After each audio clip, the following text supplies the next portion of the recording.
Hi, my name is Corey Tapper. I am the owner of Techevolution, located here in Lynn. We are an MSP, which is a managed service provider specializing in cybersecurity and IT. We've been around for 23 years. And the presentation that we're doing today is on cybersecurity. Um, Try to give you some basics on what's out there, how to prevent ransomware attacks, malware attacks, or any kind of attacks with your client's information or as well as your employees' information. Some statistics on what's kind of happening out there. The biggest thing we're seeing in the industry is weak passwords. People seem to be having passwords that are very weak, or passwords that are being stolen due to malware or ransomware, and they're being sold in the dark web, which is allowing access to social security numbers, date of birth, licensing, any kind of information they can use to get into your bank accounts, or be able to cause some kind of financial fraud to you and your business. So it's very alarming, especially during the pandemic. The numbers have dramatically increased, and they seem to keep increasing. What has changed is the bad guys now are going after smaller amounts of money. So the authorities are really not trying to go after people because they don't have the resources. So it's really scary out there because as people's personal information is being stolen, people are transferring money, they're wire transferring money, they're getting money taken out of their accounts in smaller amounts of money where people are kind of stuck and they don't know what to do. So hopefully during the presentation, they'll be able to educate you on some things of what to do and what not to do. There's some statistics of data breaches that have been happening over the past year. It's grown dramatically. About a year ago, it was 2.1 trillion. Now it's 2.9 trillion data breaches across the world have been reported, whether someone's got into someone's checking account or got to someone's computer or taken some kind of personal information from them. So the numbers are dramatically growing even with the last 6 months. This is a quote that I find really kind of, I guess, very personal. I saw Frank Abagnale in Danvers, Mass, several years ago. Very compelling person. And one thing he brought up was that the way technology is today, the breaches are going to keep happening. The social engineering aspect of it is very dangerous. People are on Twitter, they're on Facebook, they're on all the different mediums that are out there. And as they go out there, they put information in there, and a lot of that information is either being breached, and people are scraping information about you personally or your business, and it just keeps getting worse and worse as more and more people put more and more information on social media, or their accounts get hacked, and that information gets leaked within the dark web. So people have to be really cognizant about what they post on social media, especially when it pertains to personal information, business information, things like that. Just constantly being scraped for data. So we seem to be the main reason that you have these breaches. People keep exposing themselves, and it just keeps getting worse and worse. Sorry, let me just click through these slides real quick. These are some statistics of online services, passwords, ages of people who are seeing data breaches, number of records of breaches compromised with companies daily, weekly. The numbers just keep growing and rising, which is really astronomical from where it was in 2019. Kind of before the pandemic, it seemed to have risen a lot of other type of breaches. This is kind of an interesting slide. On the left are some places back between 2017 and 2019 or 2020 that have been breached. Some of you might have heard of the Sony, where they blame North Korea, that Sony got hacked into. Everyone's information who was part of any kind of the Sony network, whether you're renting movies from them or the actual motion picture company, got breached. There's another one that wasn't that wasn't on the slide, is LinkedIn. LinkedIn got breached, and there was millions of passwords that got leaked out there. So the people on the left that got breached are having usernames and passwords that might be similar to the ones on the right-hand side. So if you get breached from your LinkedIn and you have it as your Amazon username and password, your bank username and password, or your credit card login information, so forth, now these people are going to have access to all your information. The difficult part is a lot of these people aren't coming forth and saying that they've had a data breach. They might take 3-6 months before they have a plan so they don't get sued. So now you don't know that your data has been leaked on the dark web, which is really scary, because now you set yourself up for a data breach or a potential data breach and you did absolutely nothing wrong, it's a liability of these folks over here on the left-hand side, but they don't tell people what's going on, which is really unfair. So you really have to be really cognizant of people that you put the username and password in their websites. You may want to have different passwords for different things. So if there is some kind of data breach, you don't have your credit cards affected, your bank affected. A lot of times now with banks and credit cards, you will get multi-factor authentication, where you have a text sent to you or an email authenticating you to go into that account. But some of these other folks that are listed on here don't do that. They just let you go into their website with a password. So my takeaway on this is just to make sure that you have multiple passwords. So if something does get breached, they don't potentially have access to your data. What people are trying to do with your credentials. We're seeing a rise in spam. So there's a lot of people who are getting access to people's computers, people's address books, and what they're doing is they're trying to disguise themselves as potentially you, sending an email to someone in your address book, asking them for money, asking them to do something. And sometimes people fall for it and they transfer money, or they do whatever's in the email. As well as sending out email campaigns to unsolicited people for whatever their means are. That's dramatically on the rise. People like to install malware compromised systems. That has been huge, where they install malware potentially on your computer, and they are looking at what your passwords are. So they have keyloggers, they're recording everything you're doing on your computer, and now they're taking that information and try to use that username and password to reverse engineer via social media or reverse engineering to find out other accounts that you might have, and then they search, Facebook or whatever or other things that you have to try to find ways to get into your accounts. That's why one of the things that we talk about is making sure that you use different passwords and different credentials for different logins. The big thing that we're seeing today is the identity theft piece on the bottom of the slide, where people are trying to become you, and they're trying to get into your information to get your data, to get your social security number. So the malware that we're seeing now is much more complicated than it was previously. This is a study that was done the beginning of the year of the threat landscape that's out there right now within the world, not just in the United States. Ransomware was kind of the big thing back in 2017, 18, 19. And as we kind of hit 2020 and into current, malware has really been on the rise. The reason why the malware has been more and more prevalent in the environment is it can go in your computer unless you have really, really sophisticated software undetected. And the malware can take information from you. It can take usernames, passwords. It can log your computer and see what you're doing. It can disguise itself as you and send out emails. There's malware that's being injected in people's websites. So there's malware on a website where you might go to a website, you might go to LL Bean, they could be hacked, you don't know it. You go to buy something, and when you go to add something to your cart, it downloads information to your computer and causes potential issues on your computer. The generic malware, it just nuisance stuff, slow your machine down. Some of the things that the malware is doing now is to almost acting like a robot, where it sits dormant in your computer, and it's loaded on millions of computers. So if there's a cyber attack, it might take that malware and start sending out information to the masses. So if you're I don't know if you're in China and you have your malware installed in millions of computers and you want to go attack a government facility, you send a command, it goes to all the computers, and this could be millions of them that are there, wakes them up, and then your computer starts attacking this potential government. And now you're part of a potential malware ransomware attack, not knowing that it's on your computer. So it's really scary what's going on right now. Some of the other things that we see in the rise is phishing and spear phishing attacks. Those are emails that you're going to get, or text messages that you're going to get that are fake. They look legitimate. You click on them.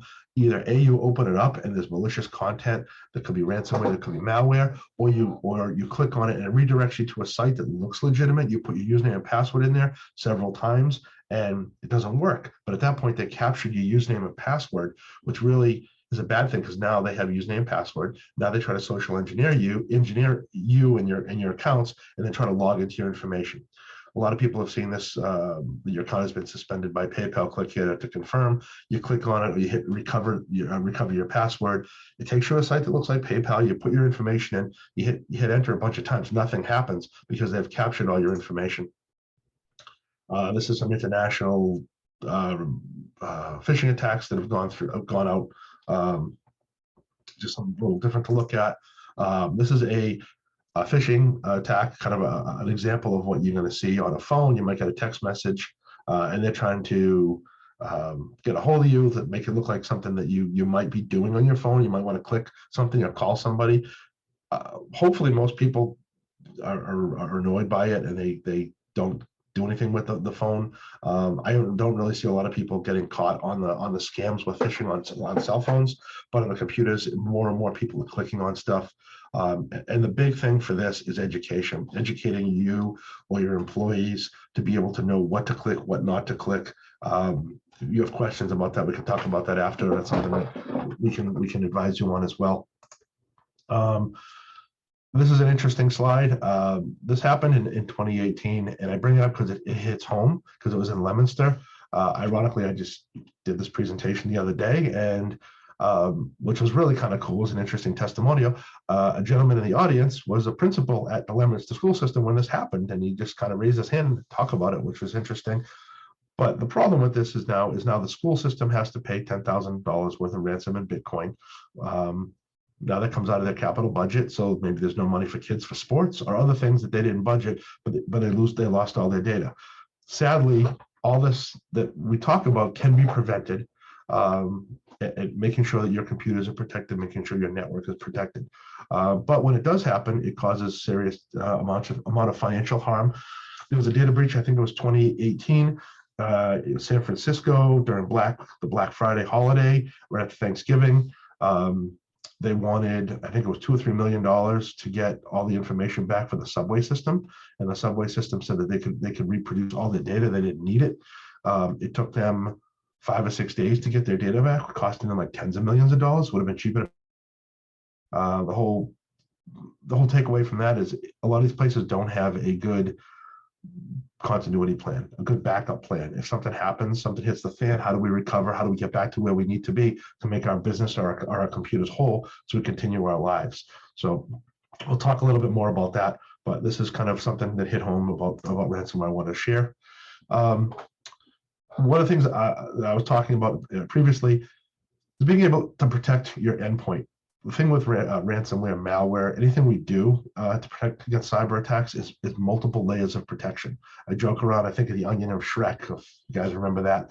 To me, you start with you can look at the outside in or the inside out. Looking at the inside out, you're looking at your computers. What is on your computer? What kind of endpoint protection do you have? What that means is, what kind of anti-ransomware, what kind of anti-malware, what kind of antivirus software do you have that's protecting your computer, that's monitoring your computer? There's only about 2 or 3 pieces of software out there that really do that. Your McAfee doesn't do that. Your Symantec doesn't do that. A lot of them claim to do that, but they really don't. They do it in a very limited way. So you really should look at a piece of software that will really protect you and give you analytics, and have someone like, what we do is manage that so we can know if there's any kind of data breach or potential data breach on our clients. But it's really important to know what's going on behind the scenes of your computer. The other thing that you want to know what's going on with your computer, especially if this is a corporate environment, is third-party applications that employees that are installing on their computer that may cause some kind of data breach that you don't know of. As the business owner, it's really important that you know what third-party applications are being installed on your computer, called shadow IT, that could be causing harmful breaches like this as well.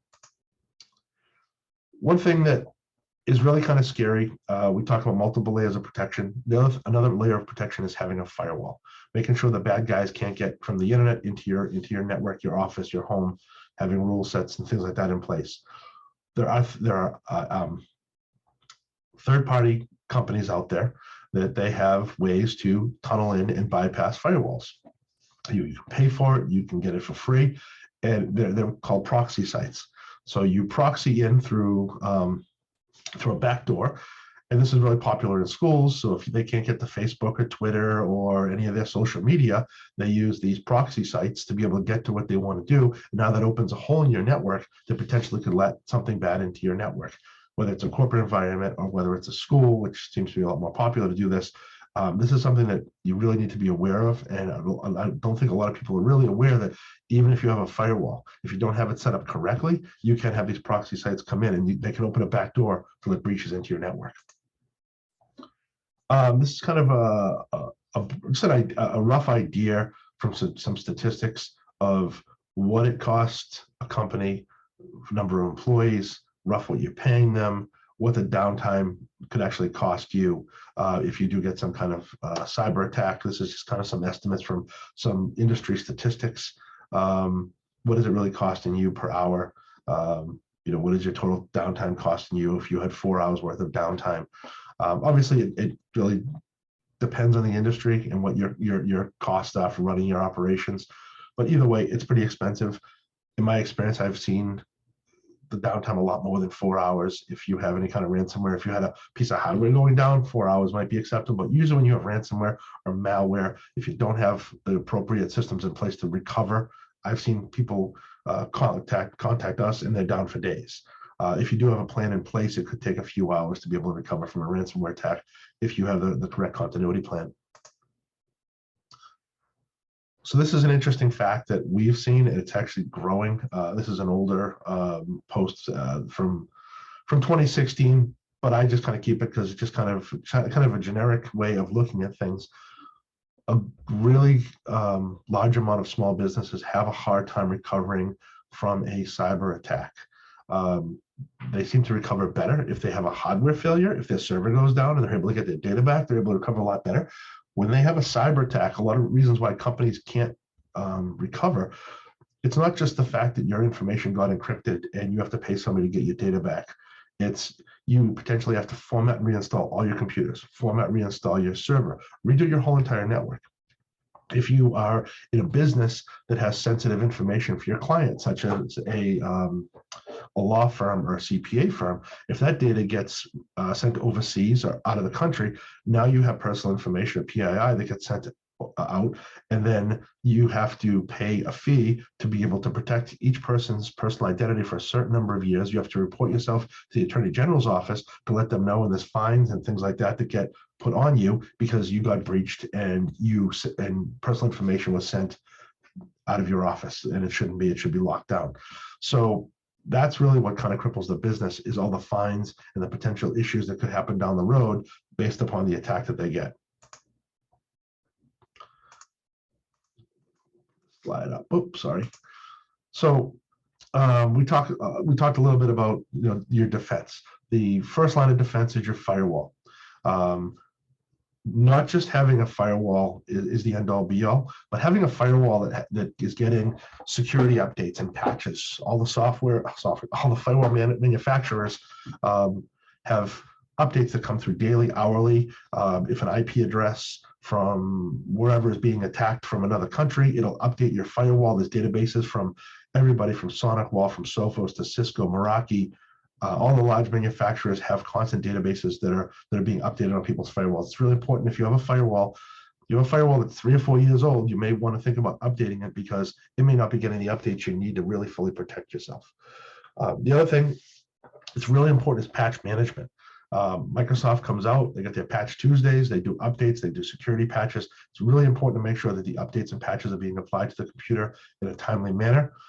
One thing I do recommend is waiting a few days after the patch comes out, unless it's a 911 that the world is going to stop if you don't patch it. Sometimes Microsoft does release patches and they can blue screen or blow up your computer, so we do try to vet those for clients. Next thing is your endpoint anti-ransomware, antivirus, anti-malware software we talk about. If you have a good piece of endpoint software on there, it should be able to talk to your firewall. So if there is any kind of ransomware detected, it should be able to isolate your computer from the rest of the network, so that computer can't spread malware or ransomware to the rest of the network. And then you can go and deal with that computer that may be potentially breached and not harm the rest of your network. The last piece, there are many other pieces, but these are kind of the top ones, is a business continuity plan. There's different types of continuity. There is people have file backup. So I'm going to back up my Word documents and I'm not going to back up anything else. Then there is, I'm going to back up my whole entire server, my whole entire system. So if I do have a a ransomware attack. If the machine crashes and burns, I can recover very quickly, whether I have a device that I can have it virtualized in my office or I spin it up in the cloud and have access to it to keep my business up and running, are very important things to have in your, in your organization. This gets a little bit more in depth about the continuity of the options you have. Some larger organizations have failover servers. You have remote servers. It's really, really important to make sure that if you have a business, that your infrastructure is being monitored 24/7 with software that's seeing what's going on and looking at the heuristics of your network, making sure that processors and CPUs are working correctly, make sure you're not having any hardware failures, making sure things aren't out of the ordinary. A lot of the software that's used in the industry now has artificial intelligence in there. It's looking at system files to make sure that they're not getting bigger than they shouldn't be, that there's potentially injected ransomware malware within those files.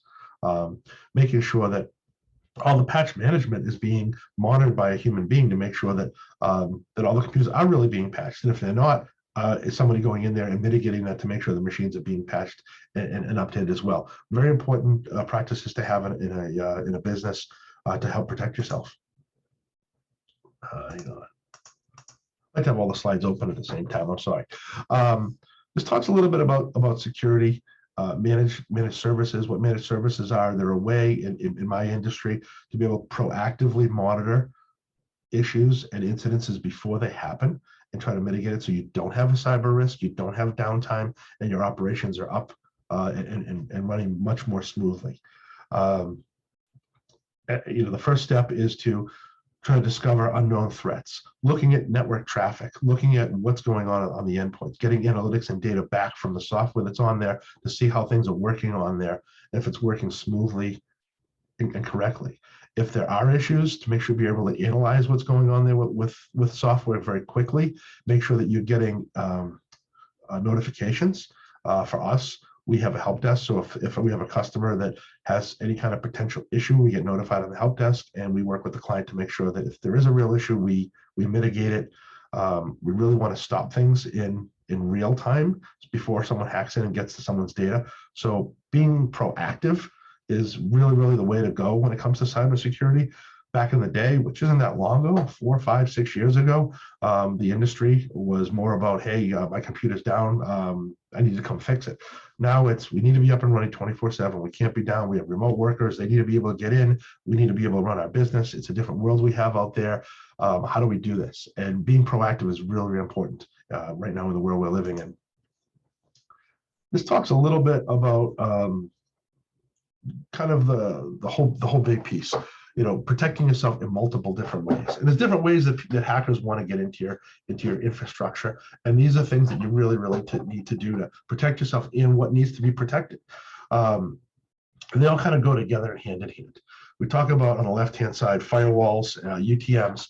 A lot of the newer firewalls that are out there are called next generation firewalls, where they're much smarter. They have AI built into them. They can monitor the packets and data a lot more securely and give you more analytics on what's going on. The firewalls, conversely, can talk to your endpoints. We discussed that a little bit earlier. So it's almost working hand in hand to help protect your network.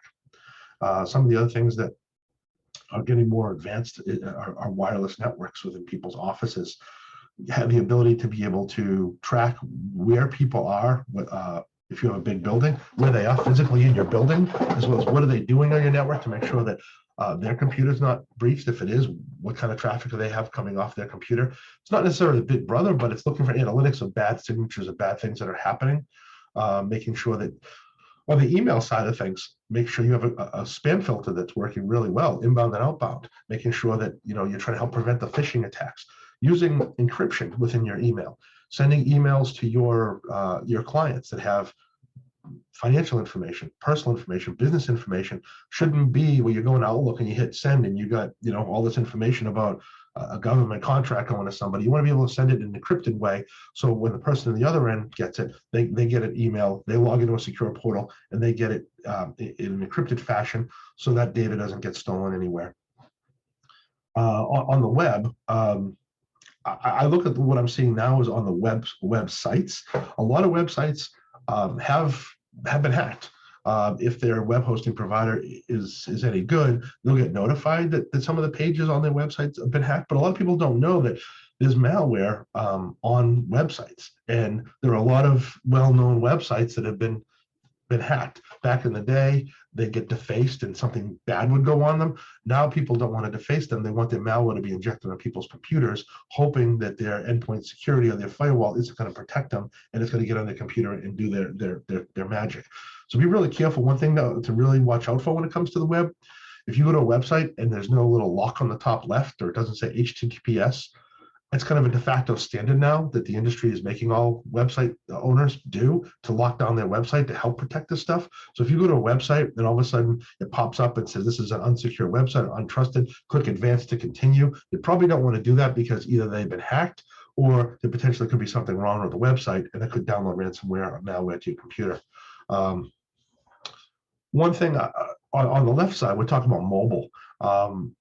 What I usually do, and it's interesting, whether it's an Android or an iPhone, if I get an email and it's a suspicious email, I open it up on my phone.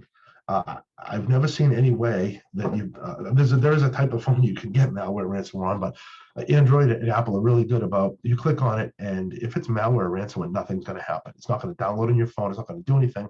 Kind of tips you off that it's a fake email. So if you are questionable about an email, you can use your phone. There are ways to protect your phones if you do have a larger environment and you give out phones to employees, a thing called MDM, a mobile device management, where you can, if you think your phone has been compromised or lost or stolen, you can remotely wipe the phone or remote applications off the phone. So there are options to protect your phone if you are, sensitive to that as well. Obviously, you make sure you protect the servers. A lot of people now are going into the cloud. They're using Azure, they're using SharePoint, they're using OneDrive, they're using Google Drive, things like that. If you are doing that, make sure that you have some kind of protection to make sure that those servers are being backed up in the cloud. So if something does happen, you have a continuity plan within the cloud. Encryption is very important. A lot of times you'll see encryption when you go to get a log into your bank account and you get a text for multi-factor authentication. Put this code in and you can get into your bank account. A lot of encryption is happening right now. Multi-factor authentication is going on. Really important things in the industry to look at. You might want to think about for your infrastructure, your business. So this is kind of a really, really busy slide. I apologize for it. Just kind of a way showing how the threats kind of talk back and forth by having central management back and forth, and how things are being negotiated with traffic. There are usually right now between 400 and 500,000 new threats every single day, which is, to me, mind-blowing. And these are the things that all these different labs have to work on to try to make sure they stop these. Back in the day, your antivirus software would have a virus definition that if you had Symantec, you download your daily virus update and it would go on your computer. Then you went to heuristics-based antiviruses where it looked at how the computer worked and if things were different. Now we're not using signatures anymore, and it's really about machine learning and how the computer is supposed to be and what is changing in there, and then looking at all the different variables going, and it phones back to the provider. One of the pieces of software we recommend, we use very highly, we use a lot, is Sophos. They have a home version of it. I believe it's free. We use the enterprise version of it. It works really, really well to stop the bad guys. They have a whole laboratory that they go and they test everything, make sure that these threats that go through aren't going to affect your computers. There's deep machine learning, which means it's learning as these threats come out. And it's really important to have a piece of software that works that way. There's a lot of other softwares out there that say they do that, but they don't really do it as in depth that you really should have to run your business. I can tell you from my experience, Symantec, ESET, McAfee, AVG, a lot of these are great malware bites. They have their specialties, but they don't really protect you against all your threat landscape. So you just have to really be careful what you see out there for applications. One right now that's been hot in the news is I just blew a blank, Kaspersky, because they're Russian-based antivirus, anti-malware, anti-ransomware software. Probably not a good thing to be doing right now because God knows what the world is going. So a lot of people who are using Kaspersky are thinking twice about a different option. Pop this up. Here we go. So we talked a little bit earlier about disaster recovery and business continuity. What is really the difference? So a disaster recovery is you can have a file level backup, which means you're going to back up your pictures, you're going to back up your Word documents, you're not going to back up the operating system, you may skip files, you may not do things. And it's really something that, every 2 weeks or every 30 days, it recycles itself. So June 1st, it starts a new backup, and what you had from May 1st is wiped out by June 1st. There really is no long-term continuity plan with a file level backup. What's happening now is a lot of these people who are writing the malware and ransomware, the applications that are making on people's computers are laying dormant, and they're trying to outlast their backup system. So if a piece of malware or ransomware is sitting on the computer for 5 or 6 months, and you only have 30, 60 days worth of backup, when they tell that piece of software to come alive and do its damage to your computer, and you try to recover and say, oh, I'm going to decrypt my files, but all my files in my backup are encrypted because my backup was in a short period of time. So that's not really a really good long-term solution for backing up your files. Really what we see in businesses is more of a continuity plan, image-based backups. You're taking a full image of your server, your desktop, whatever you have, having a local copy of it with usually an appliance. If not, having it going into the cloud. A lot of the vendors now, especially we work with, give you unlimited cloud retention. So if you do get some kind of breach and you've been a client of ours or theirs for 3 years, you can go back 3 years and spin up a virtual machine of your server, your desktop, and get access to that data that's might be old, but it might be data that you need that isn't full of ransomware, and you don't have to pay $10,000 to get your data back. So just some ways to be able to protect yourself a little bit better. So this next slide is really nothing to do with us, but just something that's kind of important living in the state of Massachusetts and owning a business. 201 CMR 17 has been around for a while. It actually came out of Texas, which was the first place to have something like this. What it is, it's a written information security plan, and what that does is a program. It needs you to have in your infrastructure rules and controls for personal information and for your employees. So, for example, your HR, your HR person needs to make sure their file cabinets are locked at night. They need to make sure their doors locked. There's controls that need to be put into place to make sure that that information is secure. There's supposed to be controls that are in place to make sure that their information is secure on an IT side of things, making sure that their infrastructure won't get breached. A lot of people don't know about this. A lot of people don't want to know about this, and we talk about them and they're like, oh, it won't happen to me. I do know some businesses that have gotten fined. I don't really know where the costs are now. Pre-COVID, they were like $5,000 for the, it was a warning and $5,000 when they did a follow-up if the systems and controls weren't in place to protect the employee or information that you have for PII. Something to look at. I just think it's really important as a business owner to be able to look at that stuff. The WISP is part IT, but part something that you can do yourself, or there's companies out there that will actually help you with the WISP and go through all the controls and things like that you need to have in place to lock down your infrastructure to make sure that you don't have anything happen. It's also good that if you have a WISP and you do have a cyber liability insurance policy, which I think is a really important thing, and talk to your insurance agent about it. The costs have come down dramatically, but if you do get a cyber breach and you have a WISP and you do have managed IT services like what we offer, you usually have no problem getting paid during a cyber breach from your cyber insurance policy. Sometimes if you don't have managed IT services, or you don't have a WISP, or you don't have anything in place to show that you did your due diligence to try to protect you or your business, they might say, I'm not going to pay you, and that could cost tens of thousands of dollars to try to dig out of the hole after something like that, or lose all your data and not be able to have the money to be able to pay the ransom, or be able to have a third-party company try to get and decrypt your data. So just something to think about. So again, my name is Corey Tapper from Techevolution. I don't know if anybody has any questions. kind of went a little bit faster than I thought it would. And I just want to leave like 15-20 minutes open for questions if anybody has anything. Thank you, Corey. There are some questions in the chat. Okay. Let me look here.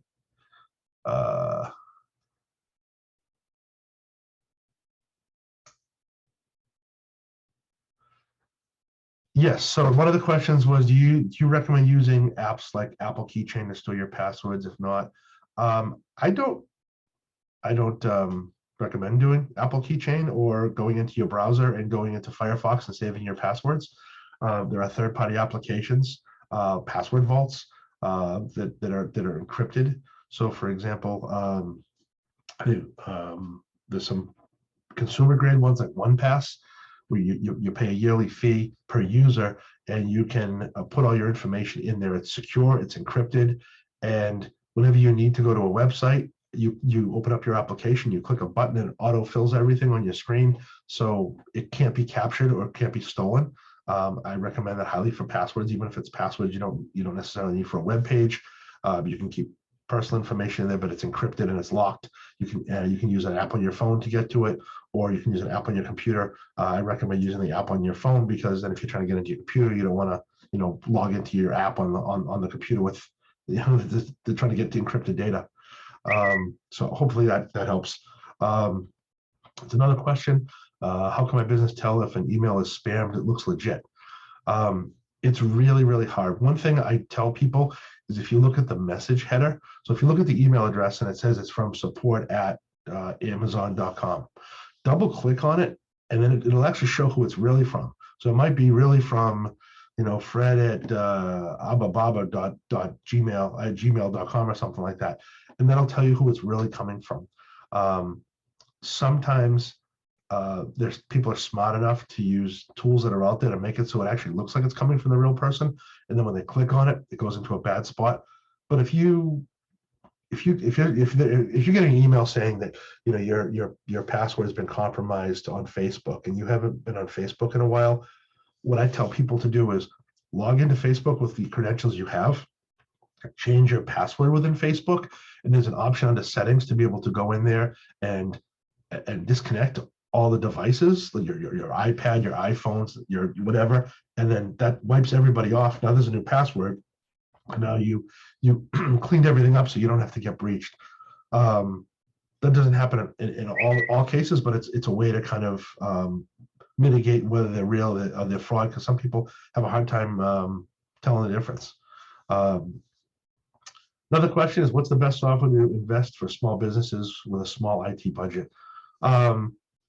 It's really hard to say, because a lot of the software that's out there is really available only in the IT channel for folks like us, like managed service providers. So they only sell to us. So really, if you're working, it's a hard thing to say, because if you're working with an MSP and they don't have software that's protecting you, then maybe that's not the right MSP. Or maybe you do have an MSP and they do have the right software, and it's time for a discussion with them to discuss and educate you on what you have on your computers.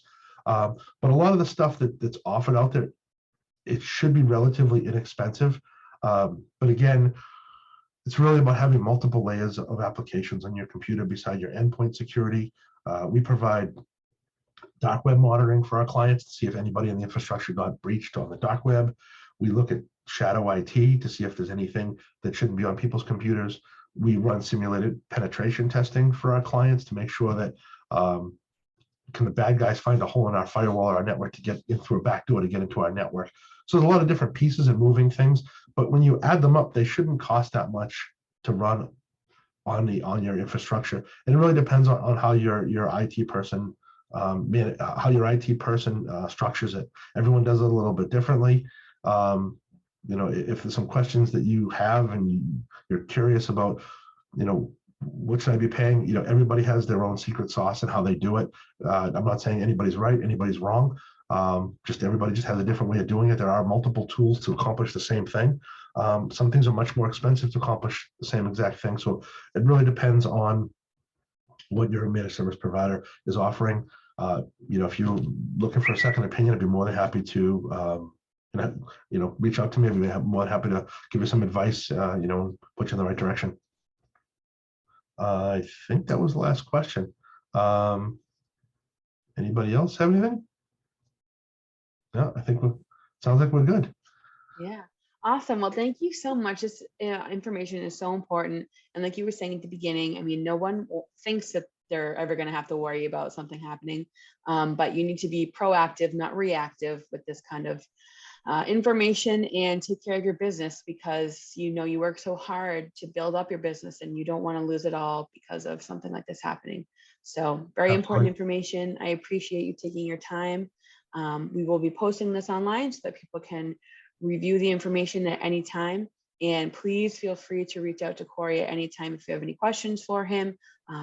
And check out Techevolution's website for more information on their business. Thank you guys so much. Thank you so much. All right.